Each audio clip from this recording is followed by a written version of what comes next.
Alright, we are back with a new video, and to wrap up my coverage of the Amazing Race 34, I'm going to be doing a team ranking, where I'll be ranking all 12 teams based on how well I think they did on the race.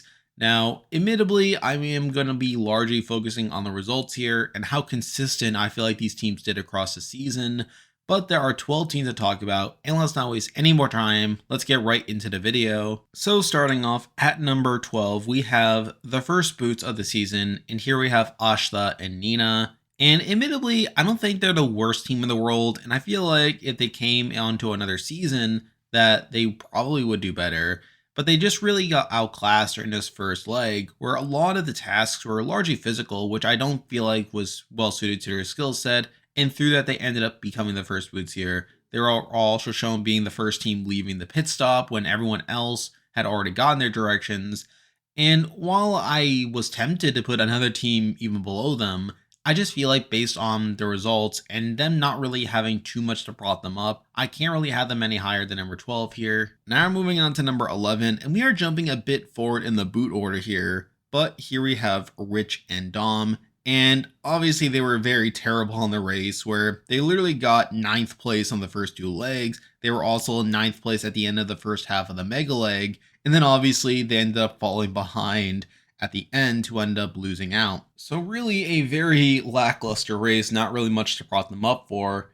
Although it was funny seeing Dom giving up towards the end with her not wanting to complete the sculpting challenge, which I did find pretty funny. But again, they were pretty terrible racers, so because of that, I had them here at number 11. Now we're moving on to number 10, and we are going now to the second boot of the season, and here we have Tim and Rex.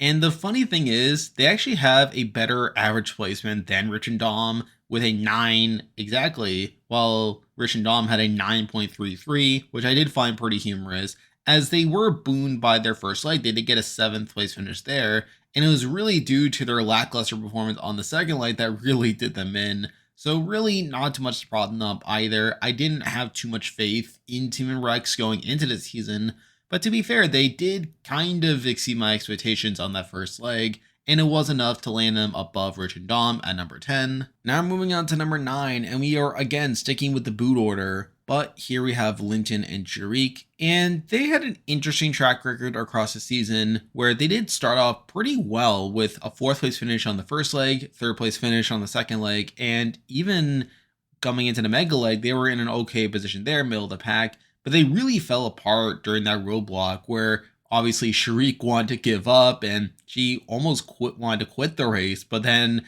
Phil was able to talk her out of it at the pit stop. So I did kind of feel bad for them in that regard.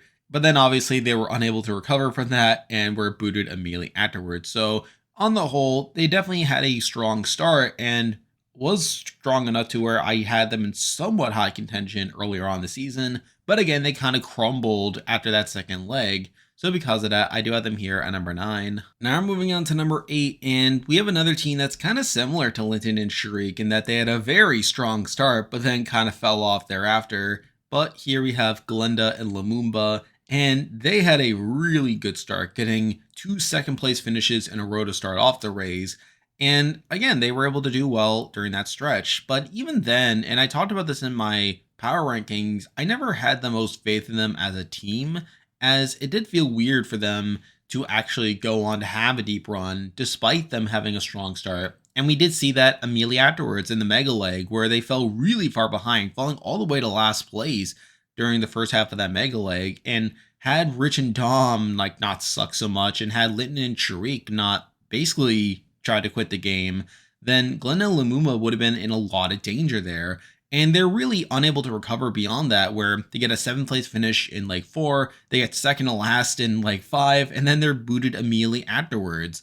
So really, it's a case where they had a strong start, but then they just fell behind and were never able to really recover because of that. So it was a tough race for me to assess, but I did decide to land them here at number 8. Now moving on to number 7, and we're breaking away from the boot order quite a bit here. And we're talking about a team that made it very deep into the race, but a team that I was very underwhelmed by.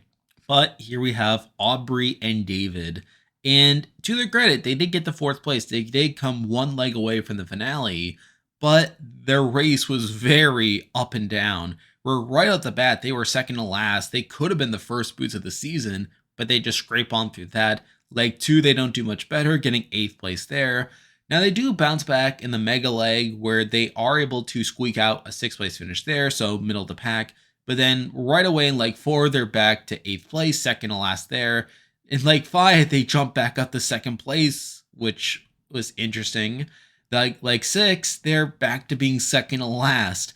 And then leg 7, again, second to last again. And then we get to the second mega leg where they get 2nd place there, and then they're booted immediately afterwards, largely because David's fear of swimming and their unwillingness to compete in that challenge. But really, if we're looking at their race as a whole, it was very up and down. To their credit, they do get a couple 2nd place finishes in there, which I do hold them in somewhat high regard for. But it's the fact that they were in second to last so much across the race to the point where their average placement ended up being 5.78. And really, I feel like they're a team that got as far as they did, largely due to other teams making bigger mistakes than they did, to where those teams ended up going out instead of them. So yes, while I do have to give them credit for making it all the way to 4th place, and yes, while they do get a couple of 2nd place finishes here and there, when you look at the rest of their race, they're either at the top of the pack or they're towards the bottom, barely scraping on by. They're very rarely in the middle of the pack, or they're very rarely consistent across the race. And with that track record, I can't really have them any higher than number 7 here. Now moving on to number 6, and we have a team that's kind of similar to Aubrey and David, but I definitely have more faith in them across the race. And plus, I feel like they are a bit more consistent. But here we have Quinton and Maddie. And the thing about Quinton and Maddie is I do feel like they're probably a better team in the grand scheme of things than Aubrey and David, but they're also more prone to making pretty big mistakes that lead to their pretty up and down track record. Although I do feel like they're a bit more consistent across the race than Aubrey and David, where in leg 1, they do get a 3rd place finish there, which is pretty impressive. But then in leg 2, they get lost on the way to the first task, where they literally drive to a different country entirely, which is pretty ridiculous. And the fact that they end up surviving that leg is pretty insane, though, again, they are second to last there. And then we get to the mega leg where they're able to rebound, getting a 5th place finish there, so middle of the pack. Leg 4 isn't as great, where they do slide to 6th place, but again, there were still 9 teams left, so not the worst in the world. Leg 5, they're able to bounce back to 3rd place.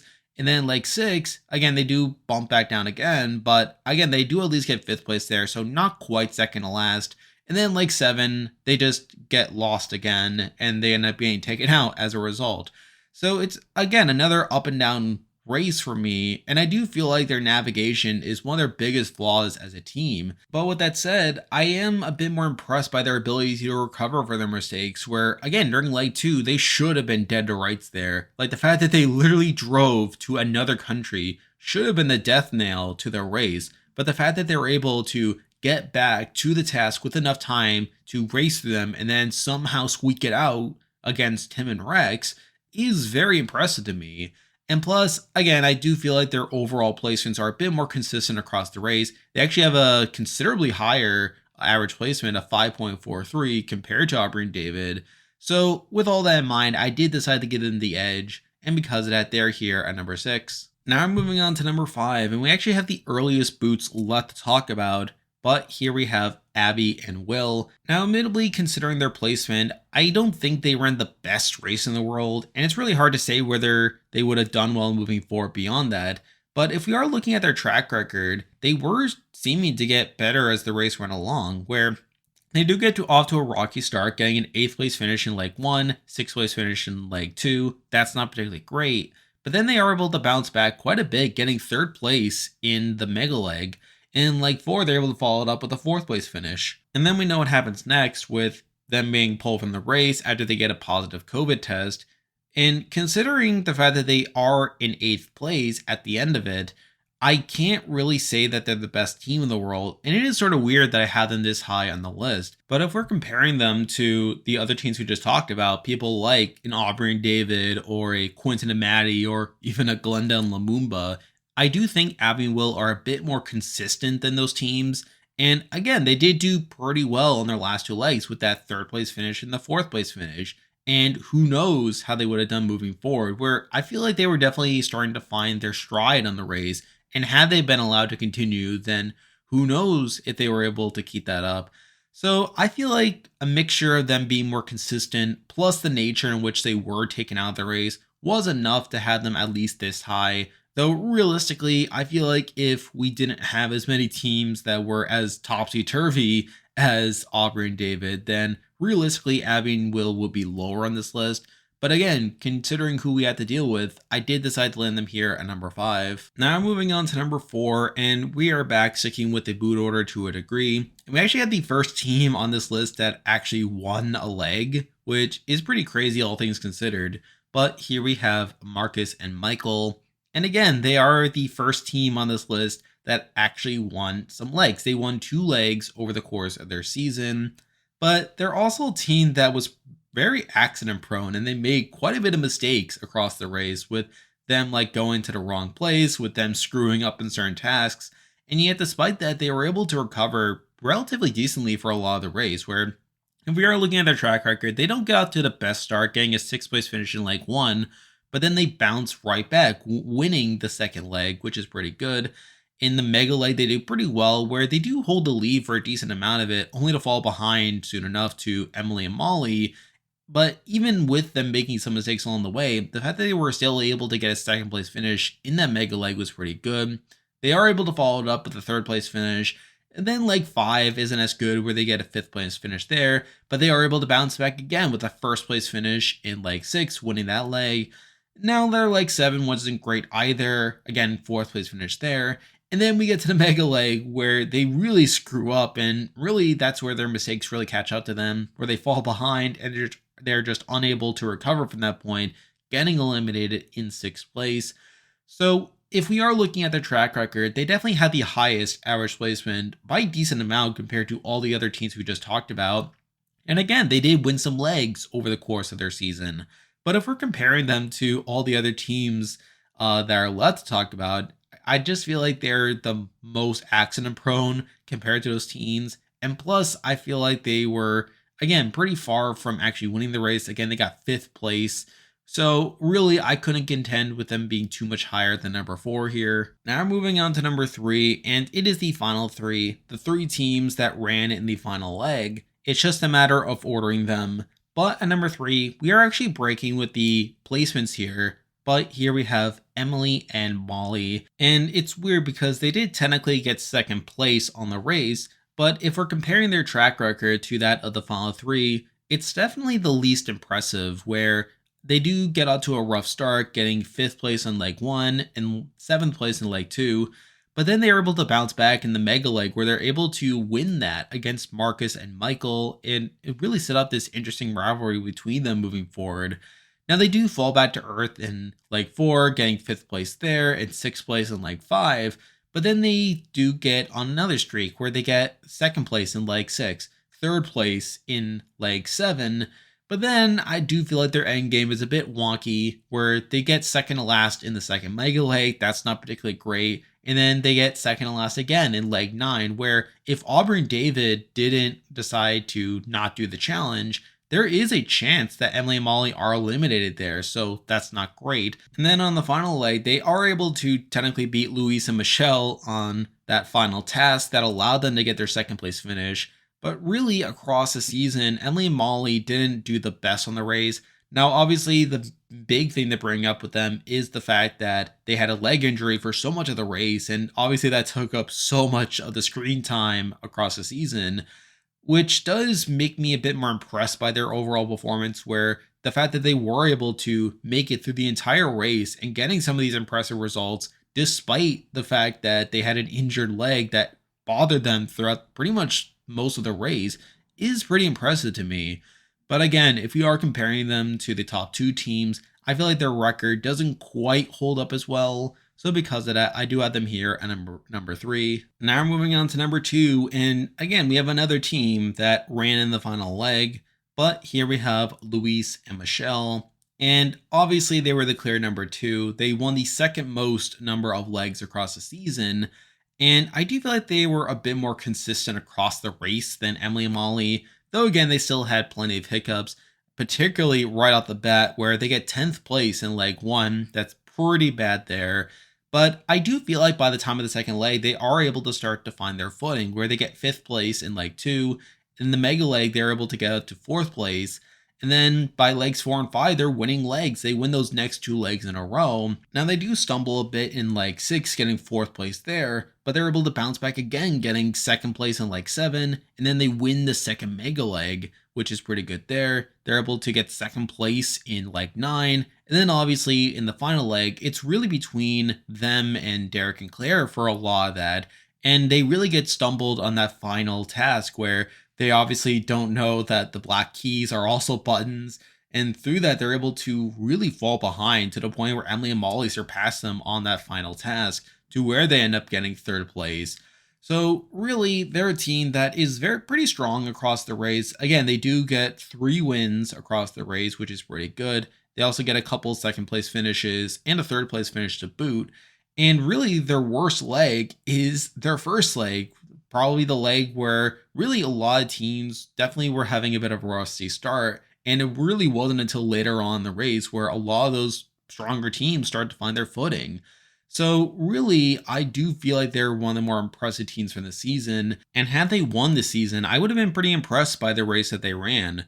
But again, they did come up short, and plus I feel like they were a bit rockier in the grand scheme of things compared to the number 1 team, so because of that, I do have them here at number 2. And now, at number 1, the team that I believe ran the best race on the season is the winners of the season, Derek and Claire. And I will say personally, as a Big Brother fan, I am very happy that Derek and Claire ended up winning the race. I think that's pretty cool that they were able to come back and really show just how great they are across the season. And for the most part, I do think they ran a pretty impressive race, though not without its flaws, where they come out really hot in the first leg, winning that first leg.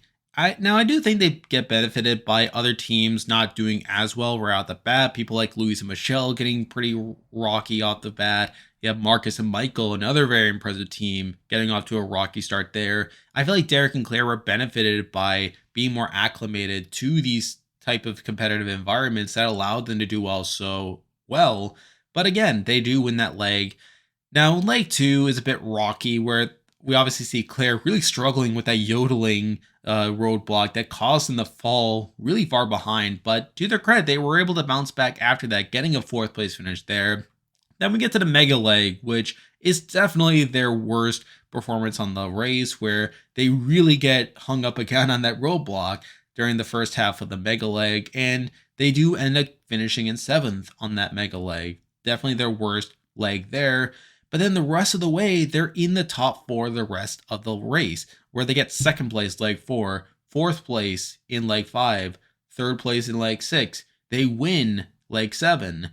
And then they get 3rd place in the 2nd mega leg, and then they win the final 2 legs. So really, I do feel like they were a mostly consistent team across the season, with a few hiccups along the way. And again, I feel like compared to all the other teams, they're definitely the most impressive. They're definitely the most consistent. They got an average placement of 2.7, which is considerably better than the next best team, being Louise and Michelle, who had an average placement of 3.3. Now, again, if I am to rank them with all the other winners, I do think they're in the top half for sure. They're definitely a pretty impressive team. Definitely not as impressive as Kim and Penn from last season, but still a mostly solid team and a pretty satisfying winner to the season. And because of that, I do have them here at number 1. And there we go. That will do it for this week's video, along with my coverage of the Amazing Race 34. If you like this content, be sure to like and subscribe. It really helps out with the channel. Now, I will be doing some postseason coverage of Survivor 43 once that season wraps up, so stay tuned for that. I'm also planning to do more general Survivor videos during the off season, so stay tuned for that. There's also new seasons of shows coming out soon, namely The Circle Season 5, where the cast was recently announced for that, so I'm pretty excited for that, along with Australian Survivor. Again, that should be something at least. And if you haven't already, be sure to join my Discord server, which I'll leave a link to join in the description. There's a lot of stuff coming your way, but for now, that's the video. See ya.